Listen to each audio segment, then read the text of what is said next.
Dan's a fantastic man. He really is.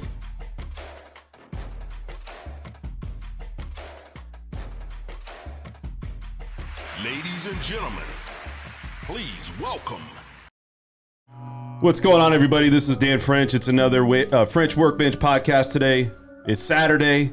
I love Saturdays. Nice intro music, man. I got a full studio again. I got a couple people here. We have a home inspector today that I wanted to bring on. And, he's a guy that actually came on the radio with me in the past. And I also have another real estate agent. Actually, he's a good friend of mine now, and his name is Matt Shields. So, Matt, I'm going to bring you on here in a second, man. What's going on with you, and how is life happening with you right now, man? Life is awesome, and Shield Team 6. Shield Team 6. That's what we got to see, man. What's going on with that, you know? Shield Team 6 is doing well. Been a busy week, various challenges, and, as we mentioned last week, it's fast and furious in the Las Vegas real estate market. Man, it really is fast and furious. It is, man. It's fast and furious right now. So what anything new happening in the real estate market? No, it's blistering hot. Blistering hot, man. Blistering hot. And then it's also been blistering hot temperature-wise this week as well. And 100%. Basically the heat is on. And the heat is there, man. The heat is on in many different ways. Yeah, and we also have another guest here. I'm going to talk to him. Jed Semper.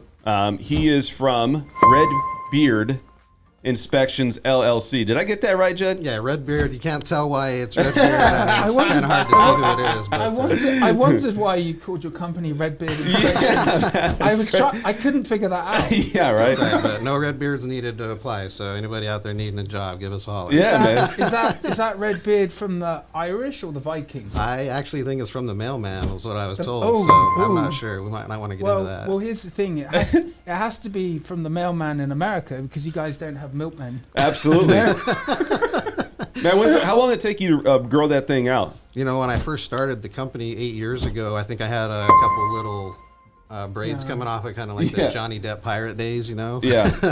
And then with Red Beard getting named and we decided on that, we kind of let it grow out. So, versions of 8 years, but I've definitely trimmed it and cut it since then, so. Yeah, so let's talk with Matt here, man. Matt, SEAL Team 6? What is it? No, or Shield Team? Okay. So let me tell you why, okay, right? Tell me what's up, man. So Shield Team 6 comes from Shield, and then when I was younger, my dad was in the I would have gone into the military in the UK. Yeah. My dad's a badass. Is he? He was in the Special Boat Squadron, SPS. Really? It's like the Navy SEALs, but obviously better. Wow. Because they have less equipment.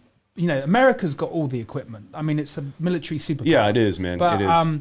So then my last name's Shield, and then I just thought Shield Team 6, and, we get in, we get out, and we do some damage and get it done. Yeah, I think it's definitely a unique last name. Like my name, French, right? Yeah. I mean, it's something that you can kind of twist anything you want with it, really. Yeah. I mean, how many people do you know with the last name French, right? It's just weird and it's unique. No one really knows this, but tu peux parler français? No, you can speak French. Je suis bilingue français. Wow, look at you, man. But guess what? What?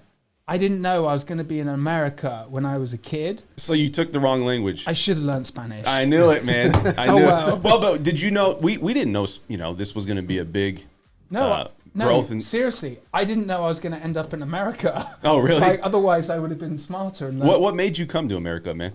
The reality of the situation is I was running away from pain. Yeah, that's the truth. Dude, we all have something we run away from. I've been there too, man. Don't. Yeah, like for instance, you mentioned earlier, Jed, about leaving Utah. We all have various bolting as fast as you can out of there. But here we are, and we make the best of what we got. Yeah, absolutely. And so we're talking over here with Mr. Jed Semper. He's with Red Beard Inspections LLC, and I wanted to talk with you a little bit on what we're trying to accomplish by giving information on these home inspectors and when you should use a home inspector. Let's talk a little bit how you got into being a home inspector. Like, what made you get into this business? Well, I'm actually majored in architectural design. I was a little 5-year-old kid with grandpa. He was a master plumber and actually was a supervisor at a university, handled all the mechanical equipment. Absolutely. So I've always been around building.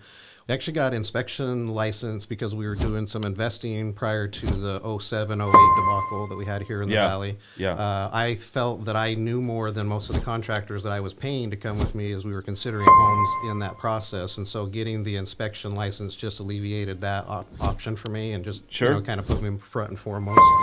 So after that debacle, we kind of got away from it a little bit, but I always had kind of an interest with it. So, as things kind of started picking back up in the area, we got into the industry. So I've been doing inspections now for 8 years in Vegas. For about 8 years. Yeah. And so a lot of people don't understand, like there's a lot of new homes. Matt, you can attest for this. People go buy new homes like, I don't know, should I get a home inspector? Should I actually get somebody out there that's going to give me the facts? Because builders, they want you not to have a home inspector because that takes a lot less risk off them. Yeah. And they're just pushing inventory. They're pushing numbers, right? Yeah. So, I mean, have you had people actually ask you, hey, can you come with me and do this, inspection on a new home, especially through a final walk? I want to get your take on that. Yeah, so from my perspective, you should absolutely have an inspection. Now, obviously, probably a little biased because I'm an inspector by nature, but that's been true for me as an individual with any property that I've ever purchased. So whether it's a new property or an old property, you need an understanding, and having an unbiased opinion on that understanding really puts things into perspective for you, because you see nice paint, or you see a design that you like, or you see something in the backyard that's helpful. That's a good selling point, but what's the rest of the actual condition on that home? And that's where the inspection kind of comes into play. Now, you mentioned the builders are a little hesitant. I'm a licensed inspector. I'm licensed through the state. I have all of my insurance, but the builders will require excessively high requirements in addition to what I've already got in place. Yeah. And so for me to come in while it's still under the builder's control is a little catchy. So yes, to your question, we can absolutely do that. We have to be cousin Jed or friend Jed or whoever while it's still under the builder's control, because they have those requirements. As soon as we're out of the builder's control, we can come in with the rest of the inspection and perform, day you close, as long as it's cleared title, we can get in there and get it done, because now we're back to regular state laws as opposed to the builder control. I see. So from my perspective, you should absolutely do it. Me as an individual inspector, I don't have other guys out there right now. It's tough for me to get into on the new build because of the additional requirements that the builders want from the so they want additional requirements, At least 10 times what the state requires for me to have in place. Wow. So that's interesting. I didn't know that. Excuse me. Hello. Check. So I didn't know that, Jed, and that makes sense why the builders would do that, because they've really got no interest in you being there. Sure. And whether you actually need that or not, I'm guessing that that's just a defense for them to not have you do the inspection. Well, I mean, partly, but there is a lot of liability when you're building a home as a contractor. So of course. We need to give them the benefit of the doubt as well. So with my clients, in my experience, I sell a lot of new homes. I always recommend that it's a good idea to get a home inspection. Absolutely. But there's two things, right? Is I say to them, some of my clients get a home inspection when they close to make sure everything's right. But also with a new home, they usually have a 1 year, or everything warranty. Yes. Sure. Consider it like this. Use the analogy of within a 12-month period, you have a bumper to bumper warranty, like the whole thing, everything. Yeah. And so some of my clients do a home inspection when they close, and some of my clients... When they close? Why would they do it when they close? Just before they close. Oh, just before they close. Okay. If there's not an issue, I've never encountered that problem, Jed. Well, again, nationwide or franchise inspector, they've already got these licenses in place. Okay. I'm an individual owner inspector, so I'm a little bit of a different animal as far as options out there. There are definitely inspectors that can go in while you're under the builder's control. Yeah. But I'm not going to put the builder on my insurance policy to do one home, which is one of the requirements they make as an inspector. Yeah, it doesn't make sense. But let me finish. Is that some of my clients as well, they don't do the home inspection when they close. They do it at 11 months. Sure. So because in that period, then they've lived in the house. If anything's going to break, it's going to break. Sure. And it's still under warranty. So then if you do a home inspection after 1 year, before the end of the year, then you can use that home inspection and go back to the builder and have them sort everything out. So some of my clients do 2 inspections. Some of them just do 1 at 11 months. And then from my perspective, I always stay in touch with my clients anyway, but it just gives people peace of mind. Yeah, it does. I think, for me, everybody always asks, should I get a home inspection? What's the difference between a home inspection and an appraisal? For new homes, for any home, really. Yeah. They ask me, is it important, or is it something I should do because is it a waste of money? Should I waive it? Well, can I say that what I was saying by new homes is you must do one for resale. Correct. You don't have to do one for a new home, but it's a really good idea. Yeah. And so you deal with that a lot, right? You have a lot of people that you come and help with, not just on new homes, but on existing homes. Yeah, on any home that's a used home, that's, we're now purchasing it from a private owner or a, trust or whatever it is. Yeah. That should absolutely have an inspection on it.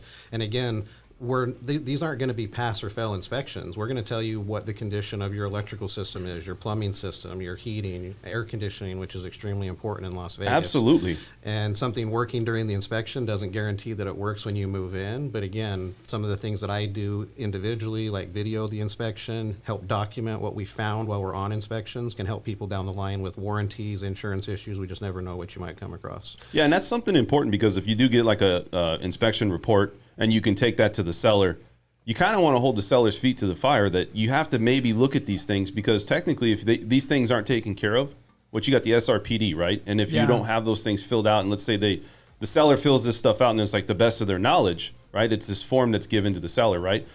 If these things are not put on that SRPD and you find something, you can go back to them and say, you know what? I understand this is what you think, but you also maybe need to consider fixing these things, right, Matt? Yeah. Well, the home inspection, so the home inspection is part of the 10-day diligence period. Yeah. And it's 10 days. It could be 7 days. It could be 20 days. But 10 days is normal. That's a normal diligence period. Absolutely. And in this market, I've even done shorter diligence periods of like 7 days, because I need to make the offer more attractive to the seller. Yes. And I've even said that we will order the home inspection within 24 hours in the contract, because I want everything to seem like Lightning McQueen. Boom, because yeah. I'm like, we're the buyer for you. We're gonna Shield Team 6 is gonna chop It's coming in, baby. We're gonna come in hot and we're gonna blow you up. We're not gonna blow you up. We're gonna be really smooth. So home inspections there's 2 perspectives to look at home inspections, right? For this podcast. There's the buyer perspective and there's the seller perspective. Sure. Because either way, your home inspection report, Jed, is going to have an impact on the transaction. Yes. Okay, so home inspections, we get it done quickly now because speed is imperative in this hot market. Absolutely. Now, the home inspector does his report. Yes. Before we talk about home inspections, let's talk about something else which is more important. It's more important the conversations I have with the buyers and sellers before the home inspection happens. That's really important, because in a real estate transaction, you've got to educate people, and so that there's lots of moving parts, but everyone needs to be cool and understand what's really going on, because a lot of realtors don't communicate to their clients or really educate them. So when Jed comes in to do the home inspection, instead of like everyone communicating and being reasonable, it starts World War III, right? Have you experienced that? Yeah. Oh, you probably haven't experienced it, but you've pushed the button on World War III many times. We've pushed the button, but I'm also there to be the intermediary for that as well, because having the perspective and being able to talk to the inspector instead of just reading a statement in a report that is going to read scary for liability purposes is huge, and we encourage everybody to reach out. So you're absolutely right. Your buyer has a goal to buy the home. The seller has a goal to sell the home. Yeah. I'm not trying to get in the way of either one of those goals, other than to provide the perspective of an unbiased opinion on those special. Because you're just providing information. Correct. Okay. So the conversations I have with buyers at the moment before the home inspection is, we're going to do a home inspection. It is what it is. Okay. I've been inside thousands of homes, and I've looked at hundreds of home inspection reports, and I say to them that it is what it is. The inspector, now I'm going to be giving away some secrets. But you're kind of like a home inspector. I'm not going to say you were licensed, but as a realtor, you're going into this home and you're looking at, you know what? First off, you got the client, and then you're looking at the home maybe with the client before you want to make an offer sometimes, like on a new home. So you're kind of already gauging yourself on, hey, is there going to be some big problems with this home? Like, we're going to get a home inspector, but is there going to be some real issues with this house, right? Yeah, so I mentioned before, I worked for a hedge fund. I used to buy like 10 or 15 homes a day for cash. Yeah. And that was like interesting. And we encountered lots of issues. And, you know, I can eyeball a property. I'll go into the property before my clients start spending any money, even if they're out of state. And I pretty much can call stuff out. Like, I usually can call out any issue that would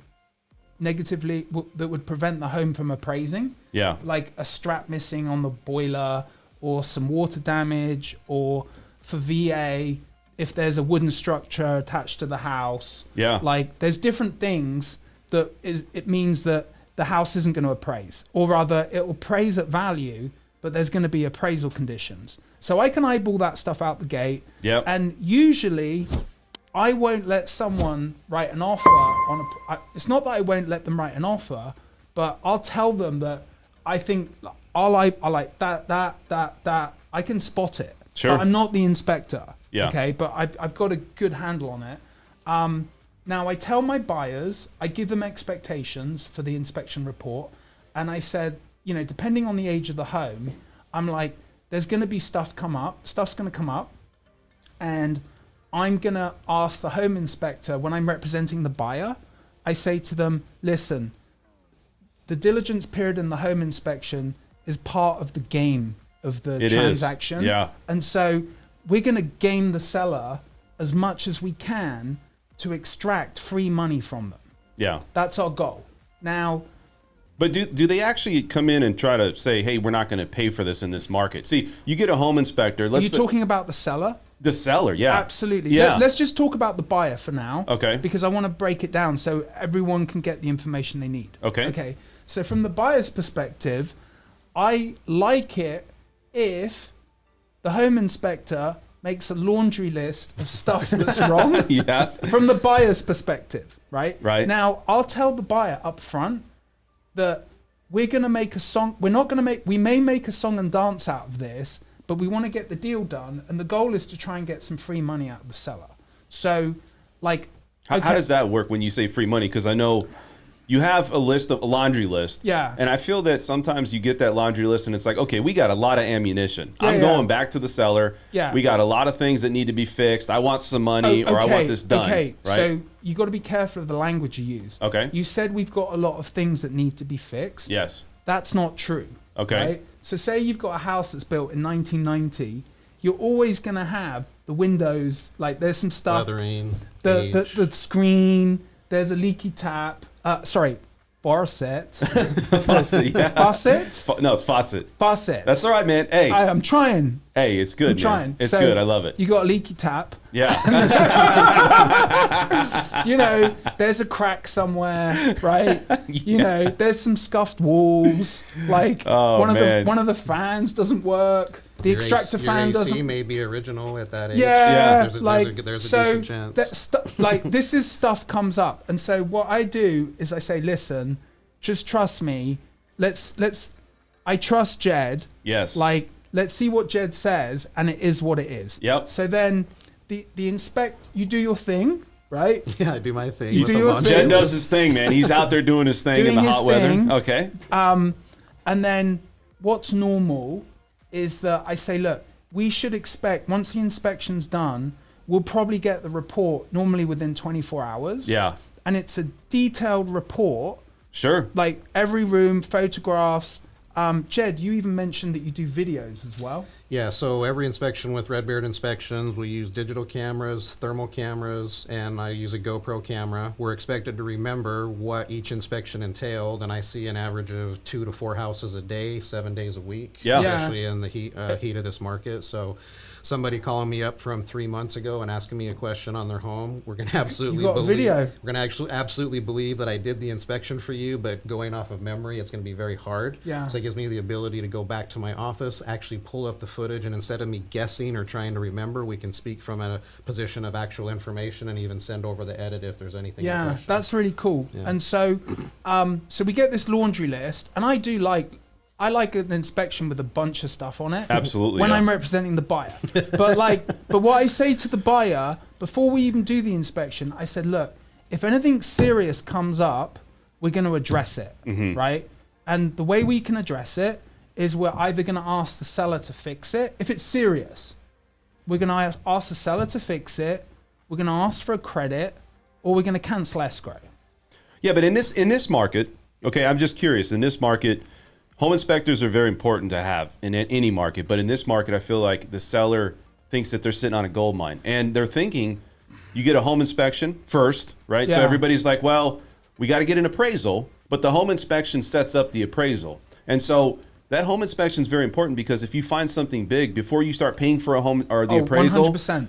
You might just be paying for a home inspection, but you might find something out that's detrimental Absolutely. to the whole process of that whole deal. So before you order the appraisal, get this guy, right, or inspector involved, so right? let me go into that in more detail. So with the home inspection, I say to the clients, look, we're gonna not complain, but we're gonna make a long list of stuff. And okay, in a normal market, you can do this. Yes. In this market, not so much. But so for example, when I write contracts, when I write offers, I even write in the contract that the buyer requests 0 for repairs up front, because I want the seller to think that, oh, they're not going to ask for any repairs. But the thing is, that's to get your foot in the door? Yeah. But the thing is, you're not legally obligated to do that. But it sounds good, right? And so we have this laundry list of stuff that, like, small stuff is like bug screens, leaky faucet, all that stuff. Build up on the valves. Whatever. Chip stucco, scuff paint, crappy carpet. Yeah. You name it, right? Yeah. Now, I have had, like, it's possible to get free money out of sellers, and I've even done it recently, where you get this laundry list of stuff, and it all depends on the seller, their situation, and how good the selling agent is. Sure. Because, like, I had a home, it was $425, it used to be a rental, they spruced it up a little bit, and I got it for my clients. There was lots of small stuff wrong. The seller was out of state. The seller agent was lazy or didn't care, or was like slack, or soft. One of the, or maybe a combination of all of that. And so instead of, I said, look, I had this laundry list of stuff. I took my inspector's report. I made a list of everything, and said to the agent, it's kind of like messed up, but good news. It was small stuff like cracked, like lining around the window, the vinyl, like just small stuff, right? So I said, good news, we're willing to proceed. And I just, there's never any harm in a real estate transaction in politely asking. And so it's a negotiation, really. I mean, it really comes down to, there's a formality, but there's a negotiation. And if everybody's everybody's got motivation. The buyer wants to buy the home. The seller wants to sell. The seller, it depends on the market, but the seller wants top dollar. They're waiting for highest and best. And, you're going into it going, you know what, I'm representing the realtor and also the buyer in this process. Really, you are, because the buyer's hiring you and you're referring the home inspector. So in that particular situation, I said, look, just give us a $2,000 credit and we'll call it good. Yeah. And guess what? What happened? They gave us $2,000. There you go. $2,000 right there. Boom. Now, if they'd have said no, right? Yeah. I already told my clients, I said, look, let's ask. If we get something, it's a bonus. If we don't, it's easy to fix. It's no big deal. But we're going to try and get some free money here. Okay. Yeah, I think it's like this, Matt, too. It's like dating, right? You can't go into a situation. Let's not talk about dating. Because Matt knows about dating, man. So here's the thing. You don't want to come in desperate. Like if you're going on a date, you don't want to sound like you're desperate. Like you got to have options too, right? And it's the same with the listing side. Like you can't just say, well, I'm going to show all my cards to the listing agent and I'm going to do whatever you want. You got to have some pushback or some, like, I guess, some clout on your side that we don't need this offer. We can go somewhere else. Yeah, it's like playing poker. It is poker. But one more thing about that particular deal is that if the seller had said no, right, we would have been okay with it. Yeah. Because I already told my buyers that we're trying to get some free money. And if we're chicken dinner winner, I did a good job. There you go. And please give me some referrals. Absolutely. Right? Now, so it worked in that instance. On another transaction, the home was reasonable. Yeah. We slid in. We didn't say we were going to ask for stuff, but we got it, But then when the appraisal happened, we had a really mean appraisal, and the paint around the eaves was a bit flaky, just a tiny bit flaky. And the appraiser said, you need to repaint the eaves. That's normal. Let me say this. You both deal with, I know what appraisers do. Yeah. And I know what home inspectors do, but you deal with it on the forefront where you're talking with these people and you're seeing what the house looks like. Sometimes I don't even see what the house looks like of what needs to be repaired because they just shoot over an appraisal and they put in the verbiage like, this needs to be done. The flooring, something needs to be changed with this. Whatever it is, the pool has an issue. We don't really get to all that detail as far as looking at it, what you guys are seeing. So when you look at these properties, explain the difference between when a home inspector goes out there versus what the appraiser is looking for. Is it different?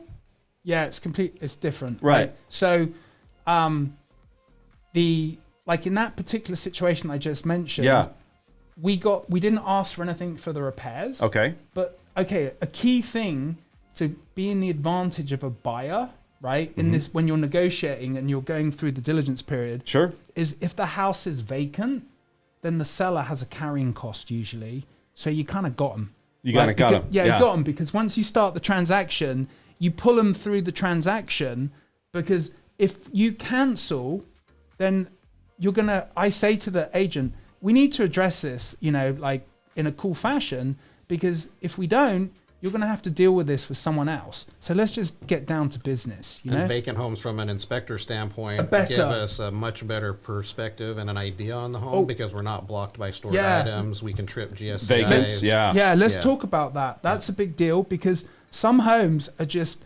unfortunately, there's this thing called hoarding. You've been in a hoarder house in an inspection. Oh, man. I think we might be one of the top 10 in the country. Really? It's that bad here, huh? Well, again, depending on the properties and where you're at. So, I'm all over the valley. Because that makes your job hard. Yes. But it also, representing, I represent buyers and sellers, but it is what it is. If I'm representing the buyer, it's unfortunate, but we have to do our best. But the thing is, you should always ask for money. In this market, it's harder to do so. Sure. Much harder. Yeah. And as I mentioned before, when I write offers, I even go so far as to say we ask for zero in repairs. Now, the buyer's not legally obligated to follow that because during the diligence period, you can change the whole contract, but you have to ask and they have to accept. So you can write in the offer, we're going to ask for zero repairs. It doesn't tie the buyer to not getting some type of credit. Yeah, but I think, let me say this, Matt, and I know obviously we know what the importance is of home inspection, especially through Final Walk. Again, this is Dan French. It's the French Workbench podcast here today, sorry. And I'm just talking to you about basically what's the importance of getting a home inspection, especially on an existing home and versus a new home. And I think a lot of people, what they do is they sometimes don't understand the difference. So if you have an appraisal versus a home inspection, right? What is the appraiser's job in all this? Okay, so the appraiser's job, the appraiser is a third party that works for the bank. Okay. Right? And I can't communicate to them. The seller can't communicate to them. You barely communicate to them. Yeah, we can't even communicate. We have a department, we have a desk that's it's a appraisal desk where it's almost like it's forbidden, right? You can't, because what happened back in the day is collusion. Absolutely, there was motive. Yeah. Right. There's reasons why you're paying these And appraisers. There was some backhanders. Yeah. We say it doesn't make sense. Backhander. Yeah. But what's a backhander? What's a backhander? Yeah, like when you give someone a bribe, you know, Yeah. like there was collusion, you know? Yeah. Do you know the phrase backhander? I've heard of it. I don't know. Oh, okay. Honestly, I don't Maybe know that's what English. the phrase is Sorry. for that. I've never heard of a back. I thought somebody was getting hit. You know, No, like I'm going to give back- you a backhand for doing something wrong. I don't know. Maybe I'm just using the wrong word. So anyway, forget about that. So, but again, it's one of those things, man, where you look at appraisers and you look at the home inspectors, and going back to the appraisal situation. See, Jed, as you're setting up the appraisal, I think there's a lot of times where you find something prior to the appraisal and the sellers think that, well, you know what? I'm not going to do anything in this market. And it might be a consideration on accepting an offer, because let's say you write an offer and it says, hey, it's as is. Yeah. Right? You're not going to do anything. Yeah, that's a problem. That's the problem, right? So one other thing about when you're saying about the appraiser, usually if there's an appraisal challenge that's going to come up, Yeah. I take the home inspection and I talk to the lender, because you deal with this more than I do. I mean, I know it. Yeah. But like, I'll speak to the lender and say, hey, do you think this is going to be an appraisal issue? Absolutely. Or I'll talk to some of my colleagues. And if there is going to be an appraisal issue, then I will address that with the seller before we order the appraisal, because that saves money. Because if the seller is a blockhead and they don't want to do anything.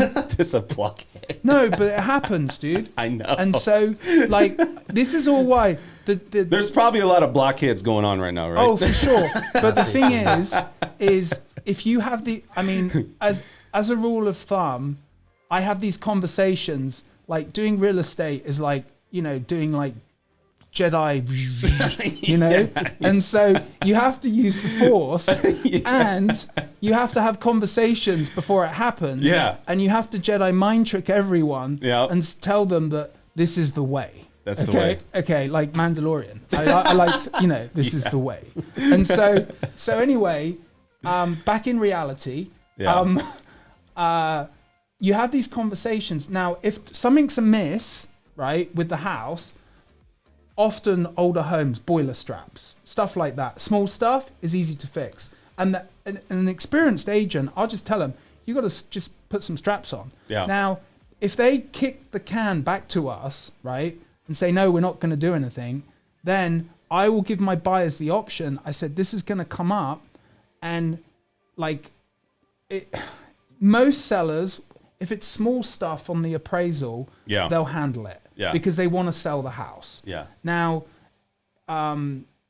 it just depends, because at the end of the day, my job as a buyer's agent is to save my clients money and let them know that when they spend money, like $400, $450 for inspection. Is that what that cost is for? About what is it? Like 2,000 square foot house. 450. 450-ish. 450. And then on luxury homes, like say like you're inspecting like a 5,000 square foot house, how much does that cost? 5,000 square feet would be 750, 800.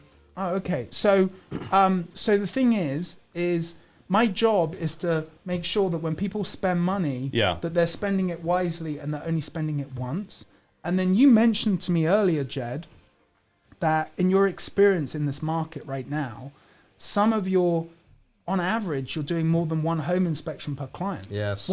Please tell me about that. Well, since the pandemic started, what we've seen is a wide range of why people are buying or selling. There's a lot of motives and factors behind that. And so depending on what the buyer's initiatives are or what they're trying to do coming into the home inspection, the home appraisal, request for repairs being denied that was considered, these are preferences. You could tell somebody that there's an air conditioner that's old. It's cooling now, but it's old, so you need to kind of be ready for it from a budgeting standpoint. Yeah. That's going to be very bothersome to one person, and another person's going to be like, okay, we're just going to budget for that. When do you, on an existing home, when do you actually have to change, let's say, the air AC unit? Because I think a lot of people when it breaks. When it breaks, right? But right there, there's a lifeline, and a lot of these homes, man, they just let these things, and it's a hot summer. Yeah. It's grinding on these AC units. Yeah. So when do they actually, say, you know what? 10 to 15 years would be the average lifespan. In Las Vegas, we're probably closer to 10 Yeah. because of the heat and how much we use them over Sure. the course of the year.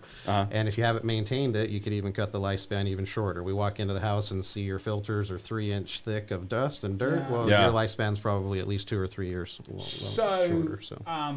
AC units are expensive. Very expensive, especially if you some homes have 2 of them, Yeah, right? but like in the inspection process, like another workaround. Yeah. There's all different little like ways you can get around stuff, right? So another thing you can do is you can ask the seller, like, okay, a lot of people, most people don't have a ton of cash lying around, and the home purchase is a big deal, and there's work they need to do. So peace of mind for a buyer is to get a home warranty as part of the transaction. That's a big part, right? I mean, that's important, I think, too. Yeah. So on a 2,000 square foot house without a pool, I think you're running at about $500 a year, ish. I mean, that's fair. Yeah. I think Yeah. that's reasonable. Yeah. So it's like getting a car warranty, like your own car warranty in case something breaks. Yep. So with AC units and expensive items, a home warranty gives a lot of people peace of mind. Now you have to be really careful. Maybe we should do a podcast about home warranties, because we will. We'll get a home warranty person on here too, because I mean, we're always you're giving insight on details that you're dealing with clients with actual experience. Yeah. And you too, Jed, like you have experience. What's the common thing that you see in Las Vegas that has issues when you go do home inspections? Plumbing systems and HVAC. Okay. So those are the first two. Is that roof? I mean, maybe if it's an older house and it has a composition shingle roof, possibly, but really, I mean, a concrete tile roof, you're not going to have issues. The eaves might be worn. You may have some cracked or damaged tiles, but a lot of times the structure of the roof on those types of homes is in good shape. What about the older homes? Like if you got an older home, let's say, where's that break off where you're like, well, they changed mid-80s. The mid-80s. Yeah. You're buying a home mid-80 and older. We're going to have a lot of additional information on there and some recommendations based off of the materials that were used to build the home at that time, which wouldn't be in play in a home that's newer today. Again, plumbing systems, cast iron would have been a common building component. Galvanized steel would have been a common component. Yeah. And a lot of times in a home inspection, we won't see them. So you may need to bring a plumber in and scope and get an idea where you're at in the lifespan of those components. Because if you go in and it's a 60-year-old home and it's a galvanized steel, supply line, which has a 50-year lifespan. Which always corrodes. Yeah, it's definitely important. That brings up a really good point, actually, is that the home inspector is like the first line of defense, I would say, right? I mean, think about it, I right? always tell my clients, we're going to get into the guts of the home, and we're going to see what's going on, so we know exactly what we're getting into. Correct. Because when you own the home, that's your problem. Yeah. Like whatever comes up is now you own that. Yep. And so often, if something does come up, like plumbing issue, or the home is older, or the inspector notices something, then we do additional inspections, and that may be a plumber. Yep. Like that, you could put one of those snake lines down and check that the scope. The scope. Yeah. You can scope out the pipes. Yeah. And so, excuse me, darling, I want to scope out your pipes. So we could do that. Other things are a roof inspector. Yeah. You can actually get a roof guy if. Okay, what about like lead-based paint? Is there something like there was like a time period for that? There's like certain mid-80s too. Like all these things are happening in the 80s, right? Well, the components up to the mid-80s. Mid-80s is when we started having regulations from the different areas. From the different areas, okay. And so that's where a home mid-80s and older, you're gonna there's a possibility of lead. There's a possibility of asbestos. We talked about the plumbing. Asbestos. Yeah. What about Kitech plumbing? There was a big issue with Kitech, right? Kitech is newer. Would have been mid-90s and then up through the mid-2000s. But Kitech's big. It's a big issue. Did they go through like a class action lawsuit too for this? Everybody had to get they had to replace everything, which is totally gone. So if you buy a home with Kitech today, it's on you. They're no longer existing. So, correct. So there was, one community I'm particularly familiar with of having having experienced a Kitec issue was Sun City Anthem, right? Yeah. There's a lot of Kitec. There was Kitec. There was, man. Now it's a time period. Yeah, so let me explain. So there was a period of time when there was a community class action lawsuit, but some people opted out. Instead of fixing it, they said, "Oh yeah, we'll just take some cash," and they're on a fixed income. Yeah. And so, that there's an issue there. But again, a home inspector will give you an idea if there may be a Kitec problem, and then we have to get a plumber in to verify. I had one last week when we were in the attic. We saw Kitec. It's rare that you see Kitec. Where was it? Where was the Sun house? City. Sun City Anthem. I told you. As an inspector, again, we're a generalist. We know a little bit about a lot of different things. We don't specialize in any one area, meaning we can't legally classify it as Kitec. It has to be the plumber. However, we can actually read Kitec on the supply line. We're pretty comfortable to say Kitec. Does in it the say report. Kitec on it? It will if you can get a picture of the label. Okay. In addition to this, we also noted new supply lines, new PEX lines, which were wrapped in the attic. We also found the plumbing warranty sticker on the inside of the kitchen cabinet, which is the common place that they'll put those. So if you guys didn't know that and you're looking at those older homes, open the kitchen sink cabinet. On inside the cabinet, there'll be a sticker in there if it was plumbed. That'll give you the warranty information and the company who did it. And from that perspective, we position that in the report, letting them know we saw Kitec. Our opinion was that it was replaced. But again, I'm not a specialist, so you should consider bringing in a plumber to determine, or you should get anything you can, paperwork, warranties, was there a building permit that was required, anything and everything that you can get, because as Matt stated, when you buy it, you own it. And if you don't know what's happened, you also own the problems that come along with that. I think, Jed, you're being a little bit down on yourself, because I would say that you're probably a specialist at home inspections. He's been doing this a while, man. He knows his stuff. I know inspections, but again, legally, and there is a liability with inspectors when we present that information. We're recommending the plumber as the specialist. But you're correct. Right. You are a specialist, and you're also a specialist at growing awesome red beard. Yeah, right. Hence red beard home inspections. Man, I mean, that's a good. You know what? You would never forget that though, right? If you see this where this guy's growing a beard like that, dude, that's like a great marketing thing. It's a great marketing. What do they call it? I don't know, some type of marketing. Branding, red beard. Yeah, it's it's great branding, man. But I would also grow a beard, but I got a lot of gray in my beard, and it's curly. Yeah, but you can dye it. Just let it grow, man. Give it a couple years, man. So American. Matt Shield 6, man. So American. Guys, American. Oh yeah, I'm American as well. I forgot. So I want to say something about Kitec, which brought up a question with what you were saying about Jed. Was Kitec, was that made in China? I'm not sure. Is it Chinese? Are the Chinese giving us problems again? No. Oh man! Let's not bring that one up. Let me just smash that one. No, I don't think it was China. I don't know. Okay. It's actually the brass fittings do not mix well with the components and the minerals that we have in the water in southern Nevada. It's called zincification. So I want to learn something new. Is the Kitec problem? I know it's a problem, but is the problem caused because the plastic gets brittle? Or is it it's the fittings, it's the brass fittings and the components. And then it leaks. And then it will cause damage into the actual supply lines. Oh, okay. So good to know. The possibility now, of it's leaks. by the way, it's expensive to fix the Kitec problem, isn't it? Well, so that house that we just talked about from last week, they didn't take the Kitec out because we could still see the Kitec in the home. They elected to just have them take the money. They replumbed it. Yeah. So instead of taking out the Kitec, what my opinion was and what I think happened was they just abandoned the Kitec and then replumbed the whole house with the new PEX. Yeah. And so that wouldn't be as expensive as removing it, but yes, it is an extremely expensive. This is not $100, No, I think it's like type of 15, 20 grand or something. Yeah, stupid. something crazy. Yep. And then another big one in Las Vegas. For some reason, Las Vegas makes everybody plant a tree in their front yard.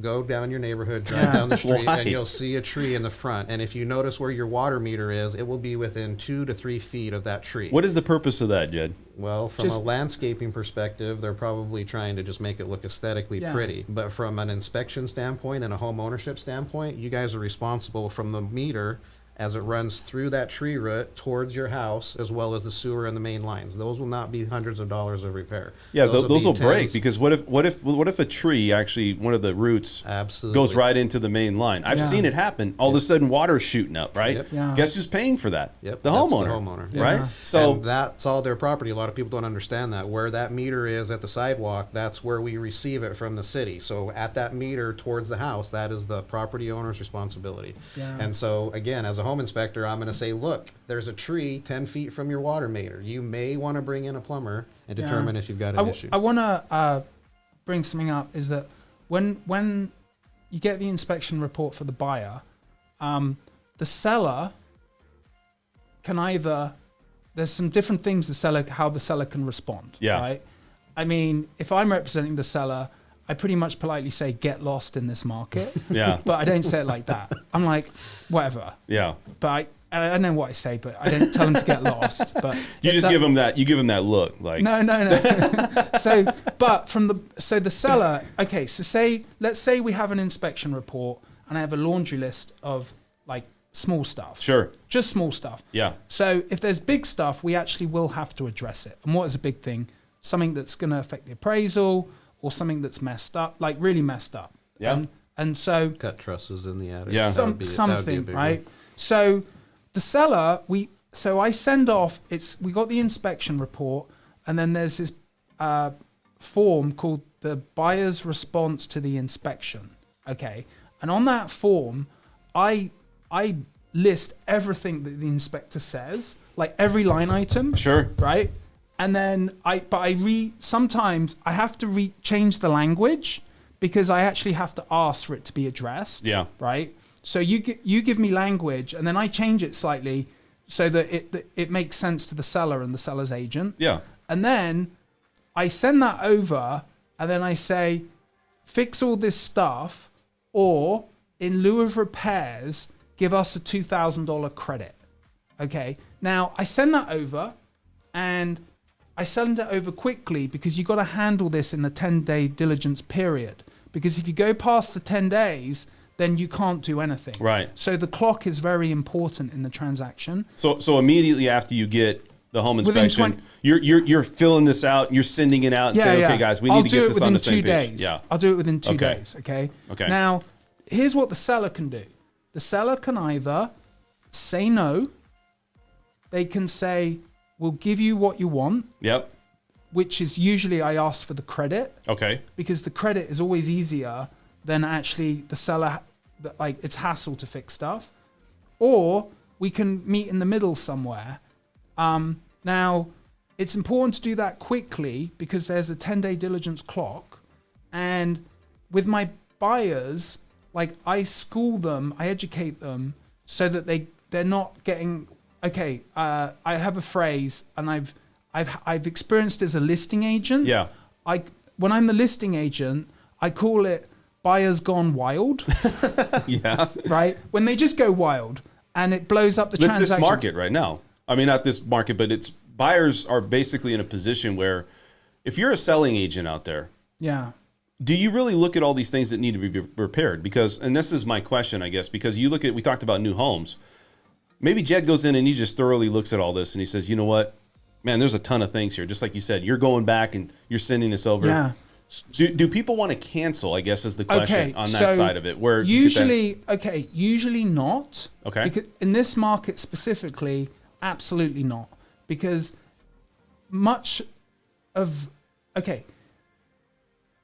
it's so hard to get a contract accepted right now, right? Like homes have 10 offers on them in 3 seconds. Wow. Okay. And some of them are cash. Yeah. And so if I'm talking as a listing agent, if I have multiple offers on a property, I will tell the buyer when we accept the contract, I say, listen, just so you know, I'm not being a dick. I'm just telling you. Yeah, telling it as it is, man. I've got multiple offers on this property. And so I say to them, I would suggest you take that into consideration when you ask me for stuff, because we've got options. Yeah, and that's the problem. See, so this is where I'm coming. And by the way, if you guys are just tuning in, it's the French Workbench podcast, Saturday here. We're here with Jed Simper. He's from Red Beard Inspections LLC. We're talking inspections today. I'm also here with Matt Shield Team. What is it? Shield Team 6? Shield Team 6. There you go. And we're just 6. talking home inspections. But going back to your point, Matt, I mean, you look at the whole situation, right? And you look at where we're at. Appraisals are being waived. The contingency, all of it. Yeah. You know, Sometimes. Is it the same though with the inspections? Because let's say you go in and people are like, you know what, I'm going to get an inspection because I want to know what I'm getting into. That's more to protect the buyer. You always get an inspection. Always, right? But what happens if the seller looks at that and they're looking at it going, you know what? It's the same as the appraisal. I'm not going to even look at this. I'm not even going to care. I'm just going to cancel. Like, do they cancel? The seller or the buyer? No, the seller. Because okay, let's say you find things wrong. They're waiving the appraisal contingency, right? So you're already going into it knowing that in a lot of cases you're going to have to come above value or above asking price. The same for the inspection, though. Are they even looking at the inspection altogether in this market? Yes, sometimes, yes. But like the thing is, it's less about in representing the buyer. It's less about the seller. It's about the buyer. So the buyer has to be prepared for what may happen. And that's a product of conversation. So with an inspection, I always have a conversation with the inspector. Yeah. And then we just have like, okay, I got your report. What would you say is the main issues, if there are any? And just like, if the home's in decent condition overall, but there's a long list of stuff, then we use that to the buyer's advantage. From a seller's perspective, the seller, because there's only a 1 week supply of homes right now, and there's multiple offers. How many homes are on the market right now, would you say? I think, I want to say like about 1,700. With 1,700 homes, is your assignments for sale? Or Yeah. have your assignments gone down a little bit? No, you're still going crazy. No, Matt's been talking a little bit about some of the creative ways people are making offers. Sure. I have a lot of realtors that have used me for years that'll actually call me and say, I'm thinking of putting in an offer. What's your schedule like? So that they can actually say, we have the home inspection ready to go. So that when the offer is accepted, my schedule lines up so I can get in there a day or two after the offer's been accepted. And that's early in the diligence. Yeah. So to get it out of the way and let the buyer know. 7 years ago, it was hard to start and find business. Today, I turn away more business than I can actually book, but I'm one guy. So it's been a good business to be in the last several years. So, So, you know, from the seller's perspective, most sellers want to sell, and my buyers are prepared that if the seller says no, they're okay with it. Yeah. Now, I had a closing last month. Got the deal accepted. They were putting 5% down. We knew that the house was in I would say a tatty condition. It was tatty. Explain what that means, Matt. That's another. Tatty. It's like tatty, like scruffy. Oh, scruffy. Tatty. Okay. Scruffy. Okay. Like it was a bit chewed up. See, like the thing is some of the words we can understand, like possibly what they mean, right? Yeah. Like you probably Well, know, do you know what it is, maybe. You but said to me you wanted to learn some English, Hey, so I'm man. just trying to drop some English bombs. You're from England, so you started. Okay, what's tatty or like not like a scruffy condition of the house? Okay. Like the stucco was scuffed up. Okay. Leaky faucet, stains, carpets, all the flooring needs to be Linoleum, replaced, stuff like that. all that stuff. Now my buyers knew this going in, and we got the inspection report, and I told the agent that it was like crappy. Yeah. Right. But it's okay because we're cool, and it's a good job you accepted our offer. Right. Yeah. So, kept it going moving forward. Yeah. But like, I never experience, unless there's something mortally wrong with the home that I couldn't see and is revealed from the inspection, we never it's like buying a home is like landing a plane, right?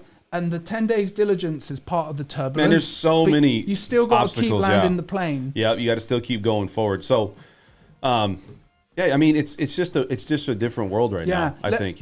Let's talk about sellers right now. Like, Okay. what does it mean to be a seller now? Sure. Well, because of the shortage of inventory and the competition for people to buy your home, you're in a position of power, and unless there's something wrong with the home that would affect the appraisal, and you do not have a cash offer, because it doesn't matter if you got a cash offer, right? Cash is cash, and they'll buy the house, right? Because they don't need an appraisal or a mortgage. Yeah, and I'm going to say selling agents, I think they need to be checked real quick, because right now you're seeing a lot of people that are maybe you have a buyer, right? And you're checking in on the home, trying to get emails, trying to get, phone calls. Yeah. It's almost like, hey, you know what? I don't need to answer anybody. I'm just going to ignore you.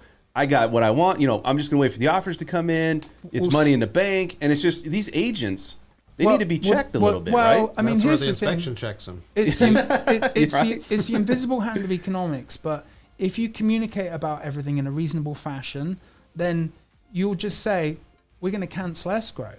And most agents don't want you to do that if you're talking about small stuff and you're being reasonable.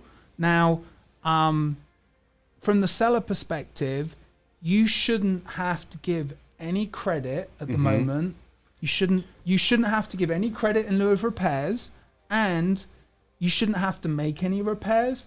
And like, that's just sadly the reality. However, when I represent buyers, less experienced agents or some nice agents or some nice sellers. There are nice sellers out there that are very considerate, they're compassionate, and they want to like the good juju. Yeah. And then and they handle it, and then my clients are happy. They get some free money, and they're happy. I'm going to throw a curveball. Everything's in this too. different. It's on as I said each time I'm here, everything is on a case by case basis. I'm going to throw a curveball. And the reason why I'm saying this, what would you be a seller out there, and you can answer this question too, Matt, and actually get a home inspection or an appraisal before you even list your home to make sure that there's no issues? Like, do people actually do that? I think that's smart. It is smart. It's In very today's smart. market, no. But I wouldn't prior, do it. Prior to COVID, It's smart. it was rare. It's smart, but people it's a did. waste of money at the moment. Yeah. Because Well, yeah, in this market, but let's say that you do have something wrong. I'm just saying, maybe you're looking at it from a listing standpoint. If you're representing, let's say you're somebody representing a client, you're the listing agent. Even if it's a waste of money, at least you know what you're getting into. I don't know if does that. you know what? Not really. I don't think that's a good idea to do that. I think it's a waste of money because at the end of the day, when you're listing a property, you want to present it as like gorgeously as possible. Yep. And even if it's a pig of a house, you want to put some lipstick on that puppy. Absolutely, you yeah. know, and then put it to the market. And in this market, it doesn't matter. It doesn't matter. 5 years ago, if you had that type, it's called a pre-inspection. So we're going to go through as an inspector and identify things we think a buyer's inspector would find. Sure. So if it wasn't as quickly able to sell the home, you can say we had an inspection done. He noted these problems. We had these specialists repair them on these days. You now have a much more presentable home in that manner when it was more competitive to sell. But as Matt said right now, Doesn't matter. most of the response from our inspections is they're not going to do anything. We'll actually coach them with the recommendation. So again, I'm an unbiased inspector with no interest in your home. Yep. But these are the things that I saw in your inspection that I would consider important, and I'll put them in an order: plumbing items 1 through 5, HC items, so that then they can sit down with Matt or their realtor and determine what's important to them. One more Yeah. thing Yeah. that I think this is important to mention is during the diligence period, if things come up or my buyers do have some type of concern that hasn't already been addressed by educating them about the process of the home inspection Sure. and how we behave and respond to the seller, Yep. then I get people to give bids on stuff. Like if there's something, like I could have a handyman go over and say, how much is it to fix all this stuff? Yeah. And, that can allay the buyer's concerns, because something that's not fun for some buyers in this market is they feel in the transaction, first of all, they have a lot of pain and discomfort to get a contract because it's hard. It's if they don't have all cash. Because if someone rolls it, like I'm seeing homes, we've mentioned this before, homes going for like 30, 40 grand over what they're asking for cash. Yeah. So we have to get the contract first. And usually now with my buyers, we're tickled pink just to get the contract, and then we'll figure everything else out. Yeah. Right? Yeah. Because at the end of the day, maybe there's a limited window of opportunity for some buyers to get a home. Yeah. If things continue how it's going, some people are going to Something's got to open up. Let's talk about new homes. And and I want to still keep the reference in there. Do you still look at the same things and the same ideas with new homes? For inspections? For inspections, and also, because it's a different situation. You're not dealing directly with a seller. You're dealing with a builder. They're still selling it, but it's a different animal altogether, right? So one thing I want to mention, like if you go with a new home, the builder does a walkthrough with the superintendent where you do like a punch, like look at this. But like you're not going to get in the attic. Like, well, let me say this too: the superintendent is representing the builder, totally biased, right? And they're going to always say, "Well, we do a good job," because it's their work, right? Yeah. So you have to have somebody that's going to hold everyone accountable, which I think that's why you get a home inspector. And what are the things that you look for when you go through the process? I know. Let's just say you're getting a new home. Somebody's like, you know what? I've heard foundation issues. I've heard that sometimes they don't put the flooring in properly. Yep. I hear sometimes that there's certain, color schemes and stuff that happens. You got to hold these builders accountable. They're just pushing inventory. Yeah, brand new builds. We've seen, high-end upgrade carpeting that wasn't installed. We've seen wrong size air conditioners, wrong size furnaces that weren't attached to thermostats, not responding to controls. Wow. Dampers not installed. Fireplace was so you got to do your diligence, man. Yeah. These are brand new homes that you guys are paying hundreds of thousands, if not millions of dollars for. And what needs to be held accountable is the builder. We're not holding a seller, even though the builder is technically the seller. You're holding them accountable based off of their workmanship, and they're hiring subcontractors, and that's where a lot of this gets kind of washed over. So I had there was one particular, before I got into real estate, I had a window covering business. Sure. And then that's I was in and out of homes all the time, and I was doing tons of homes. Uh-huh. And then there was this one subdivision in Mountain's Edge that was by Beazer Homes, and then they went through 4 or 5 different GCs, and every home in that neighborhood was totally screwed up. And because when builders get busy, right, and they're busy, it's sales, man. Yeah, they're trying to push inventory, but right? like they can't keep up with the building, and things get forgotten or missed. There's not enough manpower in place to do quality checks behind the subs, which is what they're relying on. And again, the general isn't doing this himself. He's got an electrical subcontractor, he's got a plumbing subcontractor, he's got a roofing subcontractor. Do you know what? That brings up a good point, is that in the way the market is with new construction, I think it's definitely more imperative now to get that home inspection on the new home, because the builders are overwhelmed. They can't keep up. Yep. Like so I'm in the middle of building a home, Richmond, American West. Yes. Okay. 3-story home on a half acre with RV garage, amazing house, went into contract for all in 900. We're way behind. We're 2 months behind right now in construction, and it could get longer.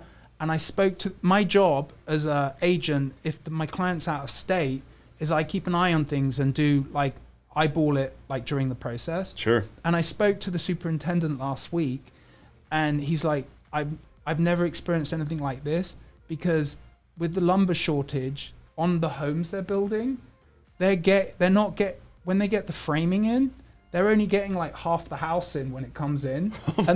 Or pieces of the wood are missing. And so all that wood is sat there somewhere, and it's not being framed because they can't frame it all. And these types of situations lead to future problems. And that's why the home inspection's even more important now. Absolutely. And I think too, you look at the home builders, recently they had something in the news where there were some people that stole wood from one of the builders. No joke. Yeah, they think it's a hot commodity. I know. Right now, some of these people think the wood's turned into Bitcoin. They're like, I'm rich. It's crazy though, because you look at that and you're so true, because you look at the construction side of it and also the workers. I don't think, the wait list is what, 2 months? They don't have the amount of effort the amount of work. They're 8 to 12 weeks on average. I also do draw inspections. Wow. So banks hire me to go out and see how much of the project has been completed based off of the draws that they pay. For new home builders? Yes. Oh, that's interesting. So with these draw inspections, we're going out representing the bank, and the builders are telling them, look, we finished everything that we can finish up to the point of we're being delayed on supplies. And so but we're that's out not there the bank's problem. It's not the bank's problem, but again, we're in place in the local market. The banks use inspectors like that to be able to give perspective. I didn't know that, but that makes sense. Yeah, so that's something that I've seen as well. So I just had a couple draws last week, and the builder's like, look, I've done everything I can. I'm 8 weeks out on supplies. There's nothing else I can do right now. So it's a tremendous delay on a lot of that, and that's from the new construction as well. When do you think this thing, Matt, because you're in the field, man, you're out there, you're in the trenches with all this stuff, and everybody wants to know what your thoughts or what realtors' thoughts are. You've been doing this quite a long time. Over 10 years. Yeah, you got a lot of history. And so when do you think this is going to start to change for a lot of these properties opening up, the builders starting to get caught up? Because I feel it's just now it's it's a kick in the can down the road, or it's something that they're constantly going to be behind until something changes. Let's talk about the builders, right? Yeah. So supply and demand, right? The builders know that they're publicly traded companies. They know that if they've got land, that they're sat on gold. Yeah. Right? Yeah. And some builders have slowed down sales significantly. Sure. Like Toll Brothers, they're saying it takes 12 months to build a house now. And what they're doing is instead of selling everything they've got real quick, they might sell one house or two houses a week. Yeah. And because they've got to keep up with the construction, but by doing that, they increase the value of the neighborhood, and it justifies. It goes crazy. It justifies them to put the houses up, so the price of the lots, etc. Yep. Now, when is this going to end? I don't think it's going to end soon because the builders are in a position of power. There's a shortage of resale homes, and someone that wants a new home just wants a new house. What do you think about all of the foreclosure stuff? Do you think that's going to have an effect with available inventory now? I don't know if that's going to happen. It may or may not happen. That just got released, right? At the beginning of this Yes, but like equity's gone up so much Sure. that a lot of these sales are going to be... Okay, in Las Vegas, you're always going to have foreclosures. Mm-hmm. Why? Death, bankruptcy, drugs... like no, for real. Transients. Gambling, Yeah. like mental illness, like these things. Vices. Yeah. There's always, in any market, you're always going to have the homeowner suffers a crisis, and which is either self-inflicted or inflicted by some other event. Right. And you're going to have that with the foreclosures and the forbearance and people not paying their mortgage and stuff. Then there hasn't been any notice of defaults. Yeah. I did hear a statistic about 3 months ago that maybe a third of mortgages are more than 90 days late in Vegas. Wow. But I don't know if that's true because there's no actual real data. yet. You Yeah. know?